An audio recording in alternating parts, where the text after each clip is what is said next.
बहुत पुरानी बात है।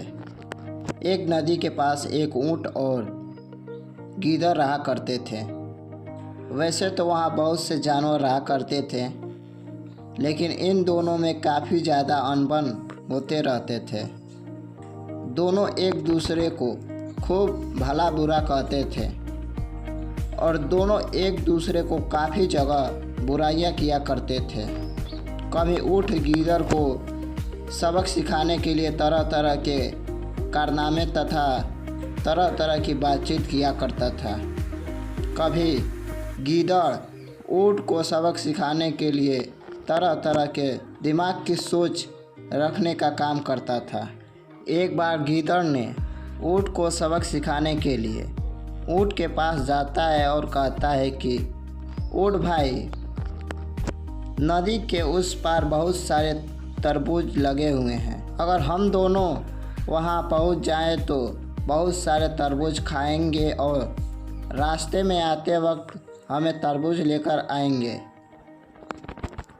यहाँ आकर खाएंगे।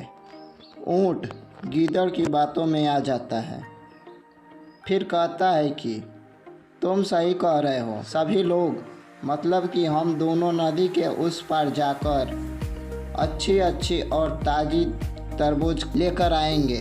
अगली सुबह दोनों ऐसा ही करते हैं। वे तरबूज लाने के लिए नदी के पास पहुंचते हैं। ऊँट को नदी में कूदने से पहले गीदड़ उनसे कहता है कि मुझे तो पानी में तैरना नहीं आता है। ऊँट भाई, आप ही कुछ कर सकते हैं। तभी ऊँट कहता है कि मेरे भाई, तुम व्यर्थ में चिंता कर रहे हो। तुम्हें अपनी पीठ पर बैठा कर नदी के उस पार लेकर जाऊंगा। उसके बाद हम दोनों मज़े से अच्छी अच्छी और मज़ेदार तरबूज खाएंगे। ऊँट गीदड़ को अपनी पीठ पर बैठाकर नदी के उस पार ले जाता है। फिर दोनों मज़े से तरबूज खाने लगते हैं। तरबूज खाने के बाद गीदड़ बहुत ज़ोरों से चिल्लाने लगता है। गीदड़ की चिल्लाने की आवाज़ सुनकर तरबूज की देख रेखाव कर रहे किसान थोड़े थोड़े आते हैं और उसके बाद ऊँट की खूब पिटाई करते हैं।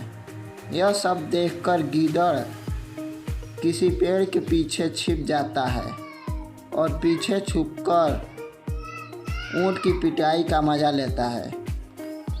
जब किसान ऊँट को पीटकर चले जाते हैं, गीदड़ ऊँट के पास जाकर रहमदिली दिखाता है।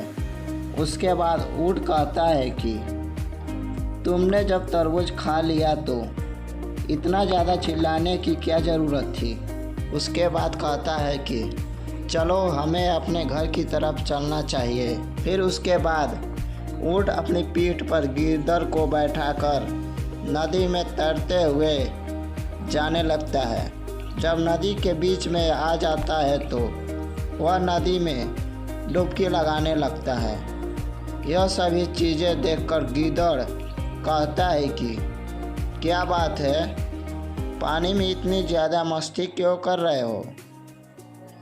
उसके बाद ऊँट कहता है कि जब मेरा पेट भर जाता है और मैं जब पानी में जाता हूँ तो मुझे डुबकी मारने की आदत हो जाती है। यह बात सुनते ही गीदड़ को सभी बातें समझ आ गई कि वह उसका किए का बदला ले रहा है। बीच नदी में ऊँट पानी में डुबकी लगा रहा था, जिसके कारण से गीदड़ नीचे गिर गया।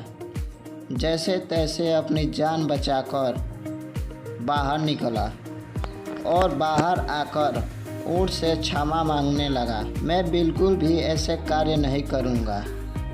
तभी ऊँट ने कहा कि तुम किसी के साथ छल कर सकते हो, याद रखना कोई भी तुम्हारे साथ छल कर सकता है, इसलिए जितना तुम सह सकते हो किसी के साथ उतना ही मजाक उड़ाना। फिर अगले दिन वह दोनों एक साथ अच्छे मित्र के साथ साथ एक अच्छा परिवार भी बन चुके थे। वह हमेशा एक दूसरे के साथ रहते थे और एक दूसरे की तकलीफ़ में मदद किया करते थे।